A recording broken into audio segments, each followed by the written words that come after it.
The Friday prayer, known as Jumu'ah, holds a pivotal place in Islam due to its significance. As a weekly congregational prayer, it is a collective act of worship where Muslim men gather in mosques to offer to rak'ahs of prayer, listen to the sermon khutbah, and engage in supplication.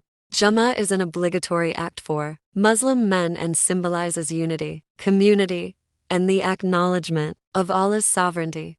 It is a time for believers to gather, seek forgiveness, seek the blessings of Friday on Islam, and draw closer to Allah. The Prophet Muhammad, peace be upon him, emphasized the importance of attending the Friday prayer, stating that it washes away sins committed between two consecutive Fridays and serves as a means of spiritual purification and renewal.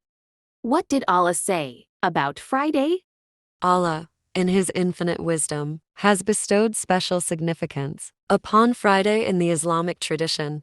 In Surah Al-Jumu'ah, chapter 62 of the Quran, Allah refers to Friday as the day of assembly, Yawm al-Jumu'ah, and highlights its importance as a time for congregational prayer and the remembrance of Allah.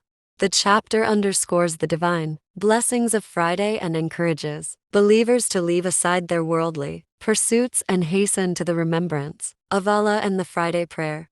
Allah's mention of Friday in the Quran signifies its distinct role as a day of worship, reflection, and spiritual elevation.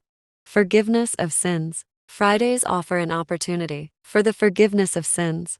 It is narrated in Sahih Muslim that the Prophet Muhammad, peace be upon him, said, "If any Muslim performs a ghusl ritual, purification on Friday, that is all purification he needs even from minor sins till the next Friday." Sahih Muslim.